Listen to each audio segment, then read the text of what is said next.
The Chicago Bears fell just short against their division rival, the Green Bay Packers, 28-21, but still an impressive performance and nearly had the comeback in the second half. They'll be hosting the Cleveland Browns here in Week 15. My name's Tyler, here with my brother Ryan. We're going to break down this matchup and provide our predictions at the end.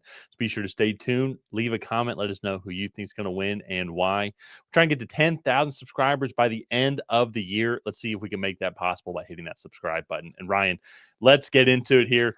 Let's do it. Very impressed with both of these teams' Week 15 performance for multiple reasons. The Browns obviously are just they're not good. They're 3-10 on the year, but still a lot of things to be impressed upon, particularly like with their quarterback play, but also too as well with the Bears quarterback play as well. We'll get to the Browns here in a second because there's one really cool national story that's going on with the Browns here that we're following on a weekly basis. But for the Bears, though, I know you guys ended up losing 28-21, but hard fought battle though here. And you had this Packers defense, which is top 10 defense, on the ropes in the second half, just grinding them down here. And I think if the team got off to a little bit faster start, I think that there is something to be said about how like you guys actually had the lead going into that fourth quarter if you're able to capitalize on the first half. But I think it's just another testament though to show you the steps that the Bears are taking, the Ben Johnson and his head coaching job, but also to the development of Caleb Williams as well. I wish he'd throw to DJ Moore a little bit more, but I'm saying that as a fantasy owner. I totally understand why he has been going there too, because you go look at the emergence of some of these young guys here. I mean, Luther Bird and Colston Loveland being some of the main guys there as well. You have Kyle Monangai that is splitting carries with DeAndre Hopkins, DeAndre Swift, and even too Roma Dunte. He didn't play, and so this is why I bring this up is all right. Fine, let's say they move on from DJ Moore at the end of this year. You go look at this offense that is weapons wise, Kyle Monangai. And then whatever young running back that they go get back there. I don't think they're going to bring back DeAndre Swift. Roma Dunze, Luther Burden, Colston Loveland looks like a stud. And I might even be missing a couple other people as well in that receiver room. So really impressed with what this offense is doing overall. I am a little concerned about the longevity of this defense, just on what they're able to come up with key stops. We've seen them do that against the Eagles, but they weren't able to pull it off against the Packers. But that's maybe a little bit nitpicky here after just a hard fought game. Yeah. Ryan, I want to throw it over to you. What are your thoughts on this Bears team as a whole, and what do you think they need to do here going up against this Browns team that does pose challenges to any and all teams?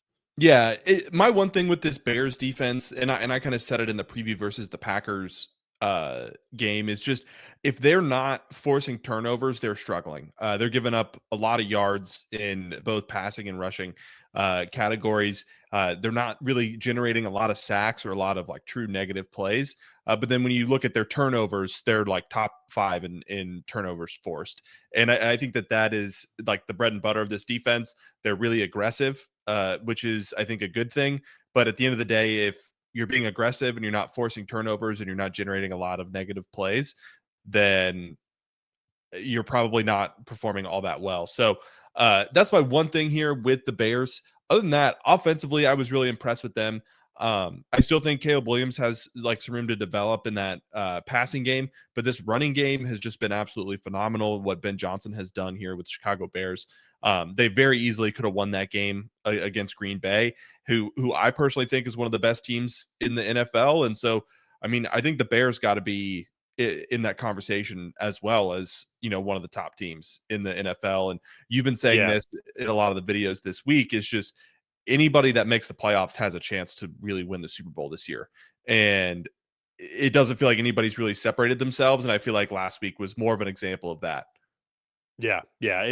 And this is what's interesting about this Browns team is they're a good kind of I feel like litmus test isn't the right way to say it, but there are things that you have to do against this Browns team to come out victorious. I mean, they have a top defense in the league. The Myles Garrett story. I mean, they got the best edge rusher in the league. He's got 20 sacks on the year, and also they'll look out now. But I mean, Shador Sanders threw for 364 yards. He had 3 touchdowns and a pick as well too. They struggled to run the ball against Tennessee, but And I think also too the Browns lost Ethan Pocic, their starting center to an Achilles Yeah. injury, and actually to the whole right side of that offensive line is hurt, and so, um, but I say all that though, but the Browns can kind of dink and dunk their way up the field when healthy. So the Bears who can give up a lot of yards is something that they're going to have to go and work out for. But this Browns defense is going to be a challenge for them. You're going to have to how do you contain Myles Garrett, but not even just Myles Garrett, but like Mason Graham up the middle as well. You're going to have Shelby Harris. You're going to have Alex Wright. You got Carson Schwarzenegger, who's probably defensive player rookie of the year, linebacker out of UCLA that's playing great. Denzel Ward, their star corner, he ended up getting hurt in this game, so his status is going to be up in the air with a calf injury. So, but that all being said, though, really good defense, a young quarterback that can sling it. Browns do not have any of the explosive weapons like how the Packers do with Christian Watson, for example, or Jaden Reed or anything like that. But as we saw against the Titans, I mean, they can connect on some deep passes. Now, it is like, are they consistent with it? No, I don't believe so. But still, I think something that for the Bears to look out for. But I say all this though, it's in Chicago. This is a good kind of litmus test, good bounce back game for this team here. I do think Myles Garrett's going to get 1 or 2 sacks just with Caleb Williams' ability to improvise, and so which I'm rooting for because I want Myles Garrett to destroy the sack record. But I think at the end of the day, though, I think the Bears are going to pull this one out. They're just going to be able to grind out a way to win this game. And I think in the second half too, similar to what they did with Green Bay, I think they're just going to lean on this Browns defense. It's given up 110 rushing yards per game. I think they're going to have a similar type of performance at home. I think the Bears. I think it's going to be a Yeah. close one here in the first half, but I have the Bears winning this one outright. Yeah, I think the Bears will win it too. I do think this Browns defense has been a lot better than their stats would suggest. Oh I yeah. know sacks. One, I'm very curious to see their like pass rush win rate. I just feel like a lot of teams are ahead against them and they're running the football a lot. They're just not getting, especially in the second half, opportunities to really pin their ears back and get after passers late in games. Um, and so that's, I think, contributing to why they aren't that good in the sack numbers. But then you look at like passing yards and rushing yards, they're near the bottom of the league as well. But they've just been on the field so much with how bad this offense has been throughout the entire year. So I think overall, if this Bears team can wear down this Browns defense, I think eventually that running game will really start to show through. And I think that they'll come out on top. I do think it'll be closer than a lot of people expect. I'll say 27-17 Chicago.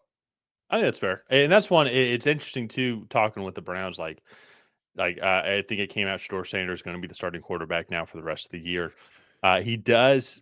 They do have more down the field throwing capabilities with Shador out there. What I'm concerned about though with Shador and his development is now another key offensive line piece has gone down. I want to keep seeing that development of him staying in the pocket and like stepping into the pocket and hitting his targets here. But then that brings the second issue though is they don't really have too many great targets here. It's like I know they had a 360 yard pass performance game. He had a long touchdown pass to Jerry Judy, but still though too it's impressive that he's able to have that performance with the type of weapons that they have. And if he keeps on performing this way and being in a tight uh, I keeping the Browns in tight games. It brings up an interesting question then on what they're going to do in 2026. Do they try and get a quarterback in the draft? Potentially not. Yeah. There's rumors of Deshaun Watson staying on the roster for next year just because how much money they owe. So he's making it very interesting though because he has improved each week uh, Yeah. with the Browns. With let's be honest, very little talent around him. Oh, yeah. Very little non-rookie talent around him. Like it's Harold Fannin and Quinshon Judkins are probably the two most explosive skill position players on that team. And so it's impressive what they've done so far. But let's see if they can do it again here on the road in Chicago. Yeah. No, it's going to be a good one for, just kind of see where the Bears are. I think the Bears should be embarrassing a team like the Browns at this point. But I think that people are sleeping on the Browns a little bit just because of their overall record. So Yeah. let's go ahead. Let's wrap up this video here. If you guys have not already, please go ahead and like and subscribe. That is the best way to help out the channel. While you're down there, leave a comment on who you think is going to come out ahead in this matchup. Will it be the Cleveland Browns? Will it be the Chicago Bears? Other than that, we'll see you guys next time.